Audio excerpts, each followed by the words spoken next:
ঢ্যাঁড়স ও ক্যাপসিকামের new recipe. চলুন দেখা যাক। প্রথমে আমি কড়াইতে তেল, কালো জিরে, আপনারা চাইলে পাঁচফোড়নও দিতে পারেন, আর 2টি কাঁচা লঙ্কা চিড়ে দিয়েছি। এবার আমি দেখুন কিছু কেটে রেখেছি কাঁচা লঙ্কা, পেঁয়াজ, ক্যাপসিকাম আর ঢ্যাঁড়স ভালো করে ধুয়ে আমি কেটে রেখেছি। ঢ্যাঁড়সটা অবশ্যই আগে ধুয়ে তারপরে কেটেছি। এবার ওই তেলে আমি পেঁয়াজটা দিয়ে দিলাম।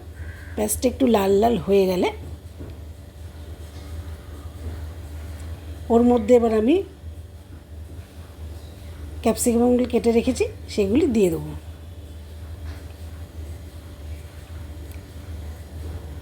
এবার নাড়ব। তো একটু লাল লাল হয়ে আসলে আমি ওর মধ্যে এবার হলুদ, লঙ্কার গুঁড়ো আর পরিমাণ মতো নুন দিয়ে দেবো। আবারও নাড়ব। এই রান্নাতে একটুও জল দেবো না, এটা একটু ভাজা ভাজা হচ্ছে, এগুলো একটু জল দেবো না। খেতেও খুব সুন্দর হবে। আপনারা বানিয়ে দেখবেন, অনুরোধ রইল। একবার বানিয়ে দেখবেন, বানিয়ে আমাকে লাইক করবেন, কমেন্ট করবেন, শেয়ার করবেন। আর যদি নতুন বন্ধু হয়ে থাকেন তাহলে সাবস্ক্রাইব করে দেবেন। আগে থেকে বলছি না করতে, রান্না করে বানিয়ে খেয়ে দেখবেন, তবেই যেগুলি বললাম সেগুলি দেবেন। এবার ওর মধ্যে আমি ঢ্যাঁড়সটি দিয়ে দিলাম, ঢ্যাঁড়সগুলি। এবার একটু নাড়বো, ভালো করে নাড়বো যাতে ঢ্যাঁড়সের গায়ে সব মশলা লেগে যায়।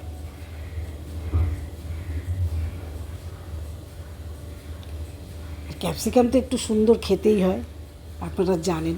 যে রান্নায় দেবেন সেই রান্নাই সুন্দর হয়ে যাবে খেতে। আমার রান্নাটা কিন্তু হয়ে এসেছে, একদম সহজ, বেশি কিছু উপকরণও লাগে না। এবার পরিমাণ মতো চিনি দিলাম। চিনিটা একটু দেবেন, চিনিটা না দিলে ভালো লাগবে না। আর একটু কাঁচা লঙ্কা মাঝখান থেকে ফেলে দিলাম।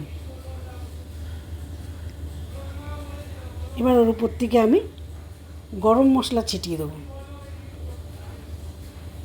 আপনারা চাইলে ধনেপাতাও দিতে পারেন। গরম মশলা ছিটিয়ে দিলাম। এবার একটু নেড়ে আমি নামিয়ে নেব। প্লিজ যদি ভালো লাগে তাহলে একটি লাইক, কমেন্ট ও শেয়ার করে দেবেন। এবার আমি রান্নাটি নামিয়ে নিচ্ছি, একটু নেড়ে নামিয়ে নেব। দেখুন কত সুন্দর লুক এসছে, লুকটা দারুণ লাগছে না? কালারফুল। অনুরোধ রইল বাড়িতে একবার ট্রাই করে দেখবেন। পেঁয়াজটা একটু বেশি দেবেন, ভালো লাগবে।